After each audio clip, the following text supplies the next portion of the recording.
जी, अस्सलाम वालेकुम। आज हम लोग ये है कि प्रैक्टिकल मैलवेयर रिवर्सिंग देखेंगे कि अच्छा आपने रेमक्स के ऊपर अगर प्रैक्टिकली मैलवेयर रिवर्सिंग करनी हो तो आप कैसे करेंगे। ठीक है, अब इसके लिए ना मेरे पास ये है कि बहुत से डिफरेंट सैम्पल्स अवेलेबल थे, तो उसमें से हम लोगों ने एक उन सैम्पल्स में से KLF और एक XZ, ये दोनों की दोनों निकाल के रखी हुई है ताकि हम इनकी रिवर्सिंग थोड़ी बहुत कर सकें। ठीक है,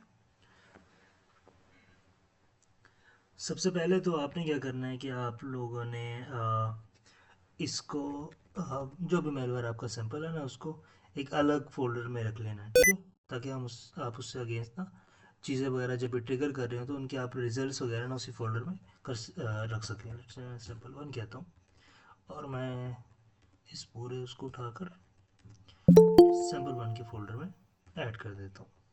एक मिनट। ठीक है, अब हम सीधा सैंपल 1 में चलते हैं और ये हमारे पास एक मेलवेयर सैंपल है, इसको मैं थोड़ा सा ना चेंज कर देता हूँ। Sample 1.exe। ठीक है, अब हमारे पास एक एक्जी आ गई सैम्पल 1 के नाम से। अब हमने इसकी रिवर्सिंग स्टार्ट करनी है बेसिक। ठीक है, तो हम कैसे करेंगे। सबसे पहले तो ये है कि आप फाइल की टाइप देखेंगे। ठीक है, जिस सिंपल से आपने फाइल की कमांड एग्जीक्यूट करनी है तो आपको आइडिया हो जाएगा कि अच्छा ये P32 एग्जीक्यूटेबल है। ठीक है, जो कि विंडोज़ के लिए बनी हुई है। सबसे पहला वेरी बेसिक। ठीक है, इसके बाद आप क्या करोगे कि आप हेड एनालिसिस करोगे। पी फ्रेम सिंपल 1, थोड़ा सा टाइम लेगा, ये रिजल्ट आ जाएंगे। ठीक हो गया। अब ठीक है, अब पी फ्रेम पे ना आपको ये रिजल्ट शो होंगे। अब इसका ब्रेक डाउन करते हैं। ठीक है, कि इस रिजल्ट्स का मतलब क्या है। सबसे पहले आपको फाइल का नेम आया। ठीक है, ये ठीक है, मैंने सैम्पल 1 इसका नाम दिया था तो मुझे वही शो करवा रहा है। फाइल का टाइप आया। ठीक है, कि फाइल की टाइप क्या। फाइल का साइज आया। फाइल की हैश आई। ठीक है, हैश अगर अब आपको आइडिया है हैश इसका, तो सिंपल सा है कि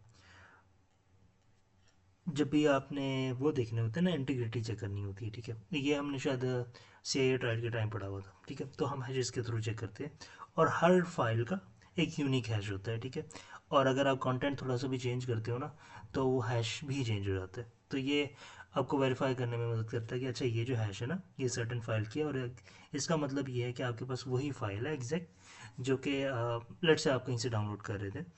तो आपको मतलब वो शो हो जाता है कि अच्छा मेरे पास जो फाइल अवेलेबल है वो एग्जैक्टली वही है जो वहाँ पर शो हो रही थी। अच्छा, दूसरी चीज़, इसके बाद हमारे पास इंपॉर्टेंट हैश है, डेट टाइम है। अच्छा, अब यहाँ अगर आप देखो तो जो फाइल क्रिएशन डेट है ना यहाँ पर वो 2009 की है। ठीक है, किया ये जाता है कि एक्जीज के साथ ना इनकी क्रिएशन डेट को टेम्पर किया जाता है। ठीक है, चेंज किया जाता है। क्यों, ताकि जब डिटेक्शन हो रही हो ना, लाइक कोई डिटेक्शन सॉफ्टवेयर लगा हो, वो देखे कि ये तो काफ़ी पुरानी फाइल है, तो वो उससे बाईपास करने के लिए। ठीक है, कि भाई पुरानी फाइल है इसका मतलब काफ़ी अर्से से चल रही है, इसका मतलब ये मेलवेयर नहीं हो सकती, समथिंग लाइक दैट। ठीक है, इसके बाद हमारे पास DLLs है। कोई DLL इम्पोर्ट नहीं कर रहा। डायरेक्टरीज है। ठीक है, इम्पोर्ट डिबग, ये कुछ फर्दर डायरेक्टरीज है जो इसी के अंदर मौजूद है। इसके बाद सेक्शंस है। अच्छा, सेक्शंस का काम क्या होता है। जो आपका वही हेडर होता है ना उसके बहुत से डिफरेंट सेक्शंस बने हुए होते हैं। हर सेक्शन का कोई ख़ास काम होता है। ठीक है, आपके पास एक टेक्स्ट सेक्शन होता है जहाँ पे इन्फॉर्मेशन होती है, फिर एक कोड सेक्शन होता है, फिर डाटा सेक्शन होता है। अब होगा क्या कि आपका जो ज़्यादातर मिलीशियस कोड है ना वो आपका डाटा सेक्शन में अवेलेबल होगा। ठीक है, टेक्स्ट सेक्शन में कुछ ना कुछ इंस्ट्रक्शंस अवेलेबल होंगे। ठीक है, इसके बाद हमारे पास कुछ फीचर्स आ रहे हैं। ठीक है, मिटेक्स है, एंटी डिबग है, क्रिप्टो है। इसका क्या मतलब है कि लेट्स से हम अभी इसको समझ लेते हैं। एंटी डिबग को ना किया ये जाता है जब भी कोई मेलवेयर बनाया जाता है ना तो उसको इस तरह बनाया जाता है कि उसकी ना रिवर्सिंग ना की जाए। ठीक है, एंटी रिवर्स कह लो आप उसको। और आप ये कह सकते हो कि उसमें से फीचर्स डाले जा सकते हैं ताकि जब आप कोई भी लाइक बंदा रिवर्सिंग कर रहा होता है तो उसके लिए रिवर्सिंग बहुत टफ हो जाए। ठीक है, कि वो एग्जैक्टली ना पकड़ सके कि मेलवेयर क्या काम कर रहा है। ठीक है, उसके बाद क्रिप्टो मतलब हमें बता रहा है कि क्रिप्टोग्राफी भी इसमें कहीं ना कहीं यूटिलाइज हुई है। ठीक है, क्रिप्टोग्राफी मेनली मेलवेयर्स में यूटिलाइज होती है कि भाई इंक्रिप्शन कर देते हैं वो, ठीक है, और जब वो मेलवेयर एग्जीक्यूट होता है तो वो सर्टेन पार्ट ऑफ कोड ना डिक्रिप्ट होता है इन द रियल टाइम, ठीक है। तो ये भी लॉजिक लगाया जाता है। तो ये सिंपल से फाइल इन्फॉर्मेशन थी जो आपको यहाँ से शो होती है, ठीक है। तो ये और प्लगइन्स हैं कि अच्छा ठीक है कौन कौन से प्लगइन यहाँ ट्रिगर होते हैं। अब जो हमारे लिए काम की चीज़ें हैं ना वो यहाँ पर आती हैं, ठीक है। इसका बिहेवियर क्या, पहली चीज़ आपको मिलती है एक्सॉर, ठीक है। तो एक लॉजिकल ऑपरेशन है, ठीक है। आपको ये पता चलता है कि जो हमारा मेलवेयर है ना उसमें कहीं जगहों पर ना एक्सॉर ऑपरेशन यूटिलाइज हुआ हुआ है, ठीक है। मतलब जो मेन कोड था उसको कहीं ना कहीं एक्सॉर किया गया है ताकि ना उसकी डिटेक्शन ना हो, ठीक है। उसके बाद हमारे पास ये है कि नेटवर्क टीसीपी सॉकेट, मतलब ये है कि वो नेटवर्क के साथ कनेक्शन बनाने की कोशिश की गई है। मतलब जब मेलवेयर एग्जीक्यूट होता है ना तो वो एक कनेक्शन बिल्ड करता है किसी कमांड एंड कंट्रोल सर्वर के साथ, ठीक है, C2 सर्वर के साथ ना। तो क्या किया गया है कि जो मेलवेयर चला वो मेलवेयर जाके किसी कम्युनिकेशन मतलब एक टीसीपी सॉकेट बनाएगा जिससे वो कम्युनिकेशन स्टार्ट करने की कोशिश करेगा, ठीक है। और उसके अलावा विनमेटेक्स हो गया और विंडो फाइल्स ऑपरेशन है। मतलब हमें ये पता चल रहा है अभी तक यहाँ पे कि अच्छा ये कुछ फाइल ऑपरेशंस ये मेलवेयर भी करेगा, ठीक है। ये इसके बिहेवियर का पार्ट है। और अभी तक हमने मेलवेयर एग्जीक्यूट नहीं किया, ये सारे के सारे स्टैटिक एनालिसिस है, ठीक है। अब आते हैं हम क्रिप्टो पर। तो क्रिप्टो में हमें क्या शो हो रहा है, अच्छा बेसिक सी फोर टेबल, सिंपल से इन्फो एक अच्छा बेसिक फोर का टेबल कहीं ना कहीं यूटिलाइज हुआ है। इसके अलावा हमें फर्दर कोई इन्फो नहीं आई हुई। तो अब हम क्या करेंगे कि हम इसको फर्दर देखने की कोशिश करेंगे, ठीक है।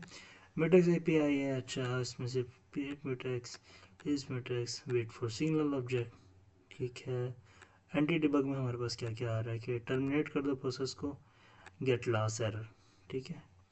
इतना ज़्यादा अगर मैं ये कहूँ कि ये जो मैंने पिक किया हुआ है ये इतना ज़्यादा वो नहीं है, ठीक है। मतलब बहुत ज़्यादा इसमें फंक्शनलिटीज़ नहीं है, कुछ बेसिक्स हैं, ठीक है, कुछ थोड़ी बहुत और भी हैं।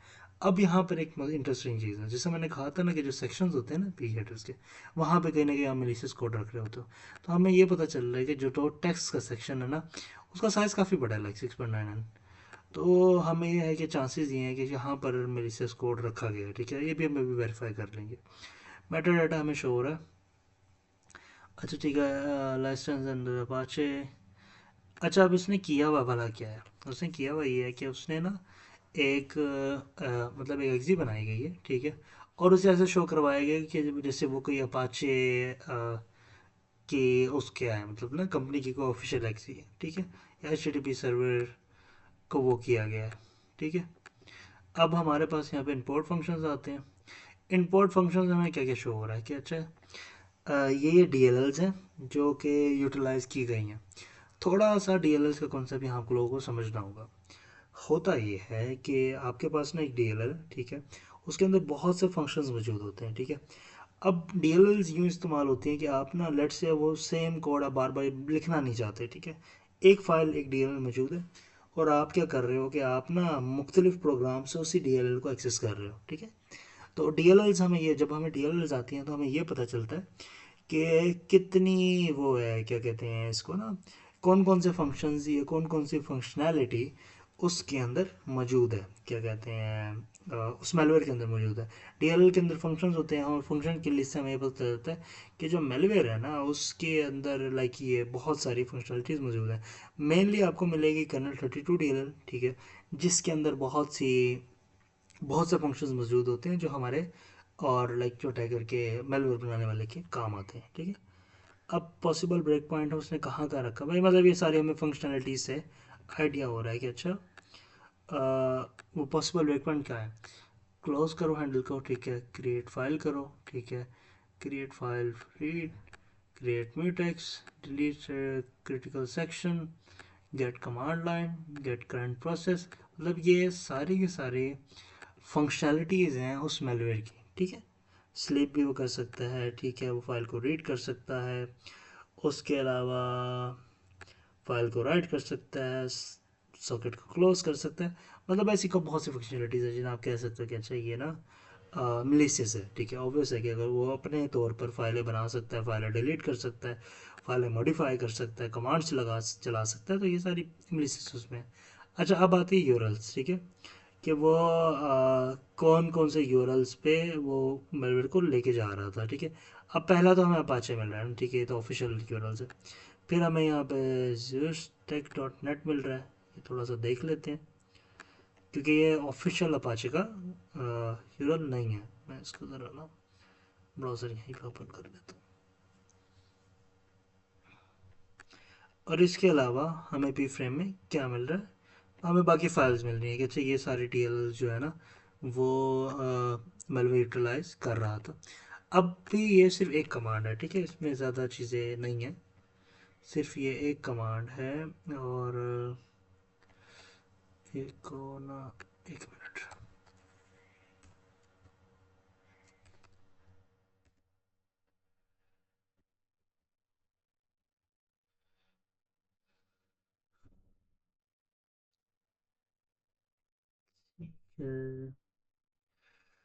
मोर लाइकली चांसेस हैं कि ज्यूटेक की जो ये वाली डोमेन है ना ये अब नहीं चल रही होगी, ठीक है। हाँ, ज्यूसटेक.com की जगह ज्यूस.टेक चल रही है, ज्यूसटेक.टॉप है। मतलब ये जो मेलवेयर जहाँ पे कम्युनिकेट कर रहा था जिस डोमेन के साथ, वो फ़िलहाल यहाँ पर आपको नहीं मिलती, ठीक है। मतलब उन्होंने डोमेन, ये भी किया जाता है कि टेम्प्रेरी डोमेन ली जाती है काम करने के बाद ना, डोमेन को डिलीट किया जाता है, ठीक है।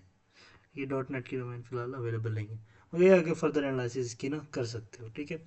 अब ये था पहला, ये हमें यहाँ पे शो हो रहा है कि अच्छा हमारे पास पी फ्रेम आ जाता है, ठीक है। और पी फ्रेम के हेडर के अंदर मतलब हमें काफ़ी कुछ ना पी हेडर के अंदर इंफॉर्मेशन वगैरह मिल जाती है।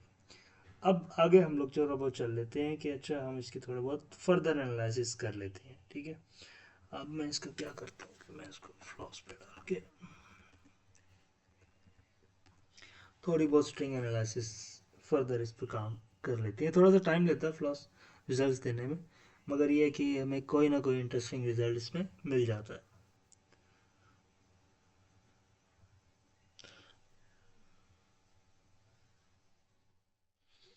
ठीक है, ठीक है, कुछ रिजल्ट्स दिए हैं बट मुझे लगता इसमें नहीं है कि इसमें कुछ ज़्यादा ख़ास चीज़ें शो हो रही होंगी, ठीक है। स्ट्रिंग एनालिसिस ने थोड़ी बहुत की है बट उसमें से ज़्यादा कुछ चीज़ें नहीं निकाली हुई है। इसमें आप ये भी है, आप लाइक खुद भी वो कर सकते हो कस्टम एनालिसिस ना चीज़ों की। अच्छा हम इसको ना भी स्टार्ट से लेके चलते हैं, यहाँ से, ठीक है। यहाँ से मैं चलो स्टार्ट में वो तो सेक्शन से शो हो रहे हैं, डॉट टेक्स्ट सेक्शन है, डॉट डाटा है, डॉट डाटा है। और हमें फर्दर क्या शो होगा, हमें हम थोड़ा डाउन आते हैं। अच्छा, ठीक है, मालॉक कालॉक सिग्नल फंक्शंस हैं, कॉपी पारमेंट, ये वही सारी चीज़ें आ गई कि फाइल क्रिएट करना, फाइल डिलीट करना, जो हमें थोड़ा बहुत पी फ्रेम में भी इसकी फंक्शनलिटी मिल रही थी, ठीक है। फिर डी एल एल थी कि अच्छा वो डी एल एल से कौन सी चीज़ पे क्या इंपोर्ट कर रहे हैं। अच्छा फर्दर क्या, request completed, request send.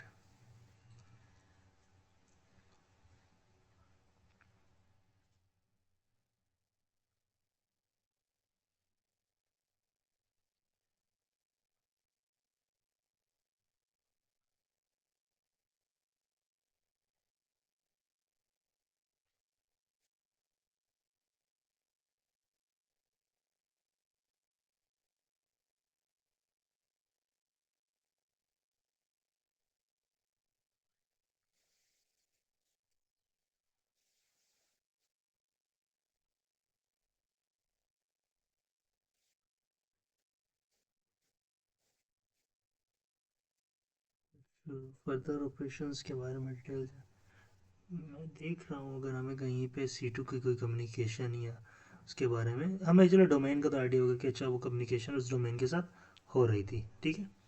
Hosting analysis, अच्छा फर्दर हमें यहाँ कुछ मिलता है, ab.exe। अच्छा ये लाइक इसका फर्स्ट नेम था कि ab.exe ना, टर्मिनल नेम, तो उसने पहले लाइक इसको ये नाम दिया था, फिर इसमें बाद में नाम इसको चेंज किया, ठीक है। मतलब वही इन्फॉर्मेशन जो हमें अभी तक पीछे मिली है, वही इन्फॉर्मेशन यहाँ हमें फर्दर भी मिल रही है, ठीक है। अब इसमें इस पर थोड़ी सी फर्दर टेस्ट कर लेते हैं, काम करते हैं, इसको हम डाई से गुजार लेते हैं। क्लैम स्कैन चल रहा होगा मेरा ख्याल है।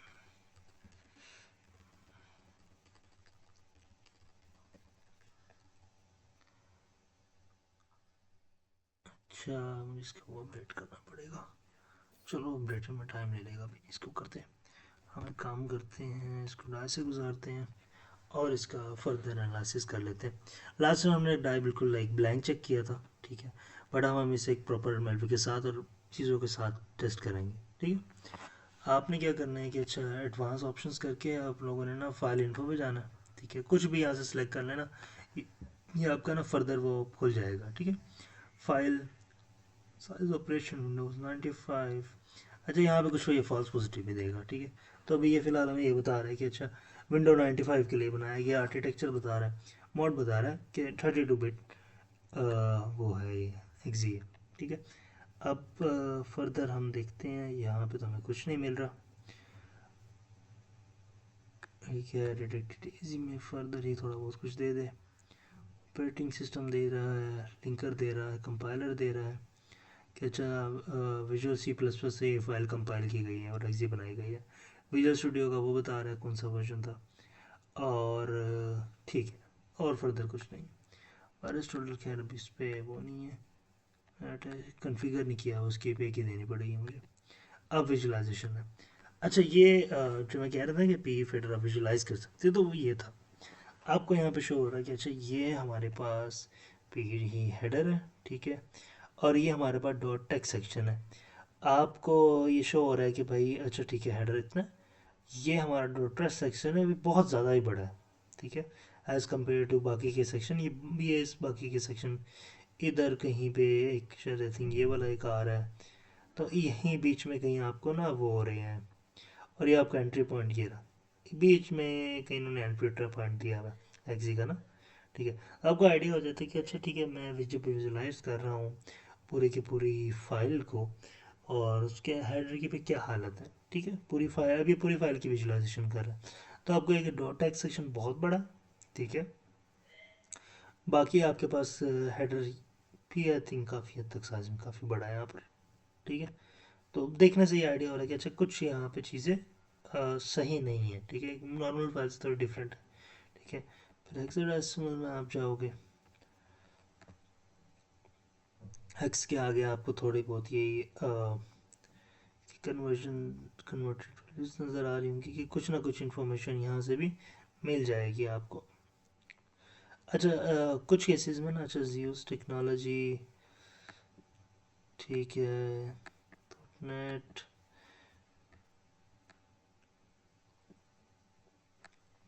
पार्शियल, अब फाइल के अंदर यही दोनों चीज़ें उसने दोनों से रिलेटेड डाली हुई हैं, ठीक है, कि भाई ये जो एक्जी है ये यूज टेक्नोलॉजीज या अपाचे से लिंक करती है और ये वैलिड है और इस तरह की चीज़ें।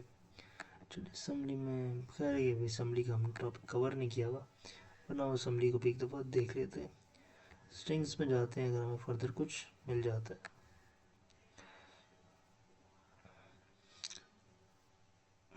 अच्छा जब आप रिपोर्ट बना रहे होते हो ना, तो आपने लाइक यही चीज़ें बनानी होती कि अच्छा उसकी कम्युनिकेशन किस आईपी या वेबसाइट से हो रही थी, ठीक है, कि वेब के पीछे ऑफिस से कुछ सर्वर वगैरह चल रहा होगा, उसके अलावा पोर्ट कौन सी थी, उसके अलावा ये कि क्या कहते हैं इसको, और भी मतलब कोई विक्टम्स हैं उसी सेम मेलवेयर के, ठीक है, ये आपको अगर कॉमन मेलवेयर है तो कोई मिल जाएगा।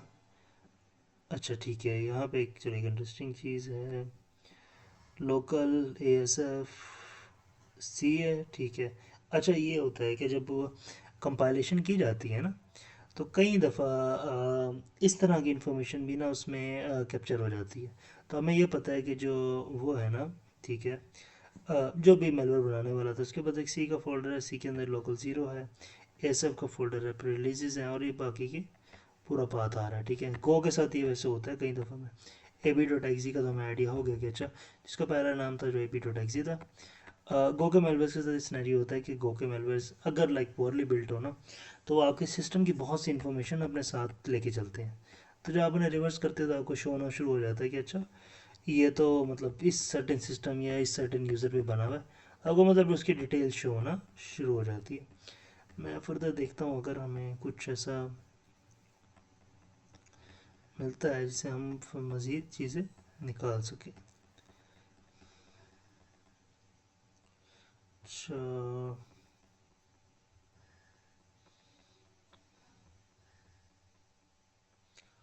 थिंक ये वही सर्चिंग एनालिसिस है, तो वही फंक्शंस वगैरह के बारे में इसमें इंफॉर्मेशन होनी है, ठीक है। Nature memory map,